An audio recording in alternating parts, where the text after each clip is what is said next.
Welcome back to Ebru Today. Here in the U.S., the December jobs report is out. It's the monthly look at the nation's employment picture. Professor William Rodgers III, chief economist at Rutgers University, joins us with some insight on what it says and what it means. Let's talk about that. We've had, what, 34 months now of incremental change, but that's not right. enough? Well, since February 2010, we've added close to about 5 million new jobs in the sort of total non-farm sector. So that's the private sector plus the government sector. And that's good positive news. I mean, that sort of helped the president to get reelected. Sure.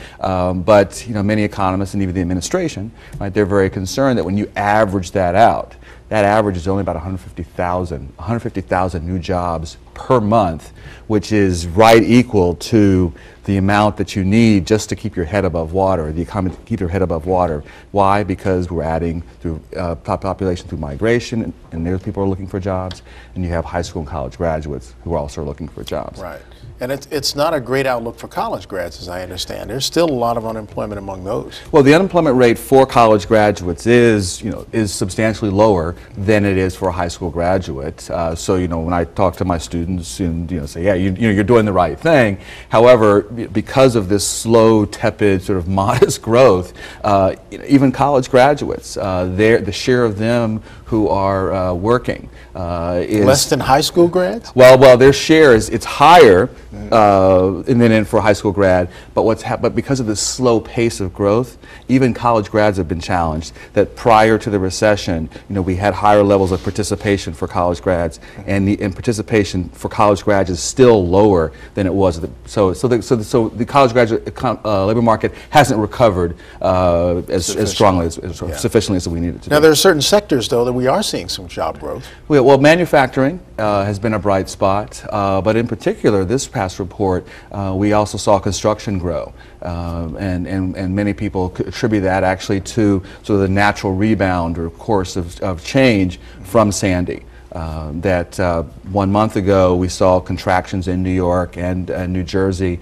but these numbers for the national, which encapsulate the broad trends, do suggest that we saw a return. Skew it a little higher. Well, not so much a skew, but it's just that research has shown that you get this sort of natural path when you have a natural disaster. There's the initial destruction, there's the initial I can't get to work, the initial I can't turn my electricity on to run my plant, but then you get to the rebuilding effort, and so so the numbers begin to reflect some of that. That's interesting, given that there's this whole debate over the funding issue and whether or not there's enough money to rebuild. Right. A lot of folks waiting on Washington to do more. Right. Yeah, and there's the sort of conversation, right, that does seem to be coming out is, instead of it being one of, well, you're a large economy, you're going to recover on your own, which will happen to a degree, but the magnitude of Superstorm Sandy's impact was such that you do have to have, sort of the government lender of last result, the employer of last result. They really need to step in here, and so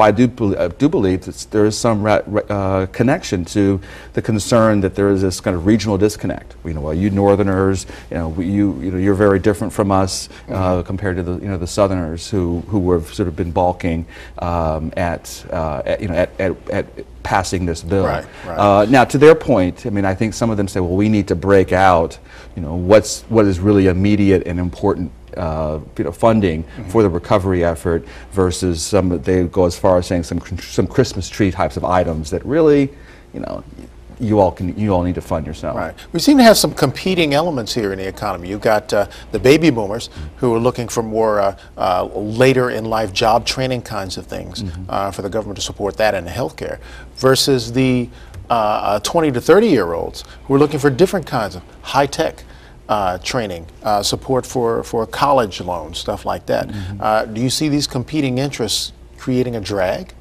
Well, it's not so much creating a drag. It's just it's putting pressure on lawmakers to really find that right balance, to help us recover, because you do have these 50+ individuals who have been outsourced or who have their skills haven't maintained the level that they need, and so you've got to figure out, well, they need to also extend a little more of their working career, because they're having to rebuild their assets for retirement. Sure. But then now you at the other end, this is a two-handed economist, right? At the other end, with these younger people, they're looking to get a toehold into the economy and start to build assets. And so what's happened, regardless of whether you're young or old, we have this, many people are calling a skills mismatch.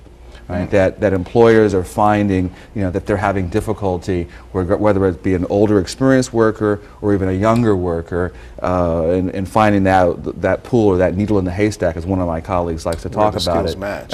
Right, to have good matches. Interesting. Who does this environment work best for? Well, right now, if you sort of go by the broad trends, I mean, it's still, education, education, education. You have for the college graduate and who has a bit more an advanced degree, their unemployment rates are, much lower than they are if you're a high school graduate, especially if you're a high school dropout.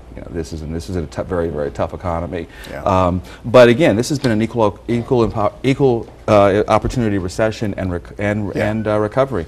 That unemployment rate nationally 7.7 or 7.8%, but the real unemployment rate, because we've had this Still unprecedented amount of part-time work, over 14%. Bill, thanks for keeping us focused on what's happening on the economy. Thanks, and I'll hopefully come back and be more cheerful. All right, we'll look forward to that. Thank you. Thanks.